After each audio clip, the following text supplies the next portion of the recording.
Hey everyone, welcome back to my channel. My name's Michaela and today I'm going to be sharing with you all of the books that I read in September. September was a pretty good reading month for me in all. There were a couple of really big disappointments, but we'll get to those in a second. So without further ado, let's get started with the books. If you are new here, I would love to have you as a subscriber. Just click all of the information down below. There's my blog, my Instagram, my TikTok, my Goodreads, my Pinterest. It's all there. Let's be besties. First up, I read A Lady of Rooksgrave Manor by Catherine Moon. This book is a wild ride. I wouldn't even call it a book. It's like an experience reading this. The main character starts off as a maid. She is someone with a really high sex drive, which is amazing. It's really sex positive. For a book sort of set in Victorian times, she discovers the world of being a companion and she has 5 very devoted and very different male callers. There's all sorts of fun things. We've got like a sphinx, we've got a vampire, we've got like a Dr. Jekyll, Mr. Hyde sort of scenario, another guy who's been cursed by a witch, so he is invisible. It is just like a truly wild ride. Definitely sets up some things for book 2, but if you are just going to read this one just to say that you did, it makes sense. I also started and finished the Featherstone Academy series by Casey Keene. So the books in that include My Bloodline, Your Bloodline, Our Bloodline. It's one trilogy and it centers around a character named Luna. And then we have her best friend Jessica, aka Red, who has her own gaggle of men to choose from. The books are called Red and Freedom. The initial series centers around Luna. Luna is turning 18 on the day of the opening scene of the series. She is going to fight in a boxing match because she's been sort of raised in that lifestyle. She is going to secure a tattoo apprenticeship. So it's amazing. That's like one of her hobbies and it kind of pops up during the book.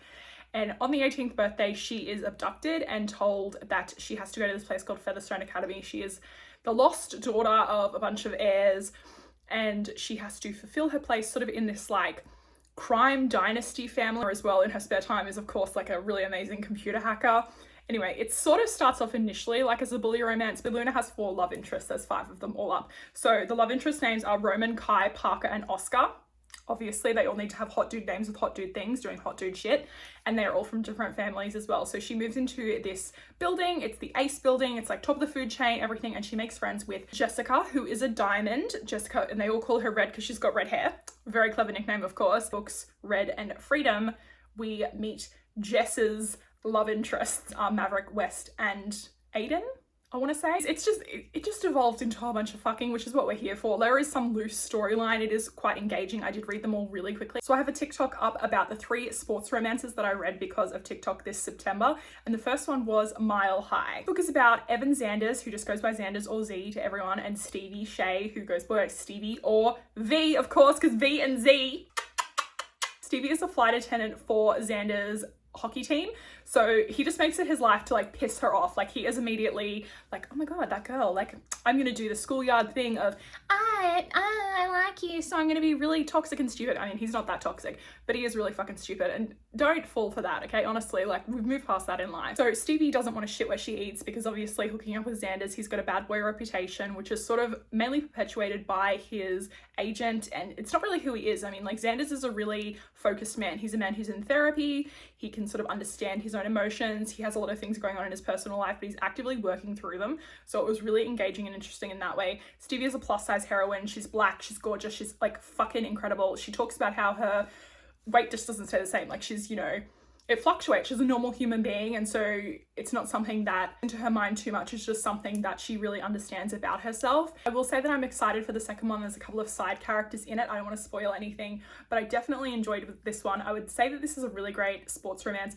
that doesn't really focus too much on the sport. Like you barely even see Xanders sort of on the ice or even going to practice. Like a lot of the interactions that they have initially are in the aircraft where Xanders is like, can you just get me a sparkling water with extra lime? And you're like, shut the fuck up, get it yourself, it's right there. But I mean, Stevie always gets it for him because that is Remy versus Rome by Bonnie Callahan. This is a story of Remy Campbell. Remy is going through a bit of a tough time in her life. Her fiance has broken up with her. She's kind of essentially been kicked out of their house that they share together. She is living with her sister again and sharing a room with her really young niece. I mean, the book opens up with Remy hitting her head on the bottom of a bunk bed because she keeps forgetting that she's there. So that kind of sets the tone for everything. She just realizes she's like really dissatisfied with life, and she traveled to Rome when she was about 14 years old and just absolutely loved it, always wanted to go back. So the perfect time is kind of now. Like her life's just fallen to shit. She quits her job. She just like pieces it out. She goes with another friend.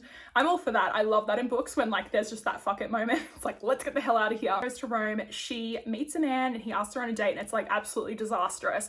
And then it turns out that he is actually a thief and part of this almost like secret society, and he's dragged Remy into it like as the accomplice. So she is in police custody for the foreseeable future until they can clear her. I just love this one. I thought it was so funny. It was almost like the Da Vinci Code, but like a little bit more chill, like a rom-com, lighthearted. I definitely think that this would be like an amazing movie. It sort of has that vibe, especially if you get those beautiful sweeping shots of Rome, and I just adored this character. Next up, I'm going to be talking about the 2 worst books that I have read this year. If you like these books, I asked on Instagram what people wanted to see me do a reading vlog of, and this one with like an overwhelming amount of votes, like it was more than half of the votes were for this series, and I'm just concerned for those people. I tried to do the reading vlog and like literally could not get my thoughts together after I finished the first book. This is the Zodiac Academy series.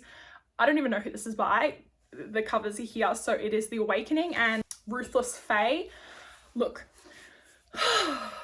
I knew that shit was going to be bad when on literally the second page, where one of the female main characters is breaking into a house, she imagines this scenario where she is going to jail, and she talks about how her cellmate is going to be like, have a really big round belly and will like be fun. Like it was just fat shaming basically. I do see that in books from the 90s, but this book was released like 2 or 3 years ago.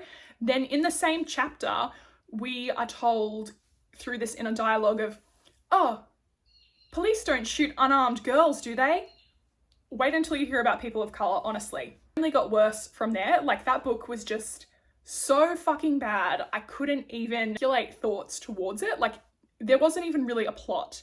Like the romance was the plot, and it suffered from that effect of like every male character they were coming into contact with gonna fall in love with them. Like it was just sort of that way. I was like, oh no.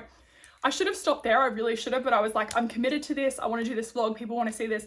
Reading book 2, all bets were off basically. There was some really disgusting racial stereotypes and generalizations put out there, and maybe hire different sensitivity readers because this is just fucking unacceptable in this day and age. I won't be reading anything else from these authors. Obviously won't be doing the vlog. I've DNF'd it. It's just, they're never going to cross my mind ever again, these people. So we're moving on. I was, however, really lucky to bounce back, and I read the amazing book Icebreaker by Hannah Grace. I was sent this by one of my friends, Sally, so thank you so much, Sally. I read this one on Kindle Unlimited though, and then I popped the paperback onto my wish list, and Sally just went rogue and bought me this book, so it do be like that. This is a story of Stacy and Nate. So Stacy is a competitive figure skater. They both go to the same university together. And when an incident happens because of the hockey team that Nate is the captain of, they are forced to share a ring.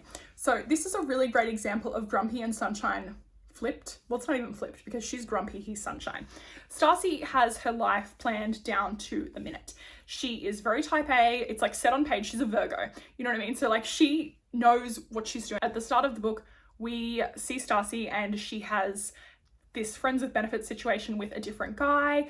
I mean, and she has to like schedule that in. That's sort of, you know, like where her headspace is at with everything. She doesn't have time for a relationship. And then comes in the puppy dog, Nate, and he's just like, wow, I really like this girl. She seems really nice. Another really great representation of mental health. Stacy talks about how she is in therapy. And spoilers on the back. I'd say that the blurb is a little bit misleading in that respect. But anyway, if you love sports romance, if you sort of want to see a girl who's a little bit more like bitchy, kind of just doesn't have time for anything, and a guy who just simps for her immediately. Then I read The Fantasy League by Meg Reading. This is another one that was recommended to me because of TikTok. Again, my TikTok's linked down below if you want to check it out. This is the story of Scarlett and Abel. Scarlett lives across the street from Abel and she is his personal chef.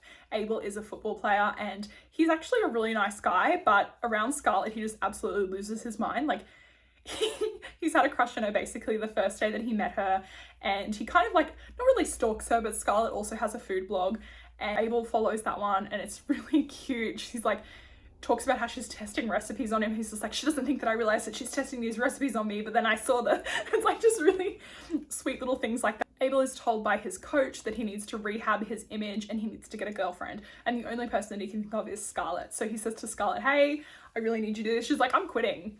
I've got a book deal. I'm out of here. He's like, what? No. Has to think on it, obviously, for all of like 10 pages. And, you know, the fake dating trope, guys, it always gets me. I love it. I love it. Sports romance, fake dating. Mwah! Oh, A book that I read this month is Apple Cider Slang by Julie Ann Lindsay. This is just a really cute little cozy mystery. It's super autumnal, even though it is springtime in Australia and we're already getting kicked in the cooter by the heat. During a tour, Winnie finds a dead body and hijinks ensue from there. I found this one really cute. I kind of picture the murder was going to be, I love a cozy mystery, guys, especially one with a cover as pretty as that one. So that's everything that I read in the month of September. Let me know in the comments down below if you have read any of these. For taking the time out of your day to watch, I hope that you're having a wonderful day wherever you are in the world. Lots of love, hugs, and kisses. Mwah! Bye!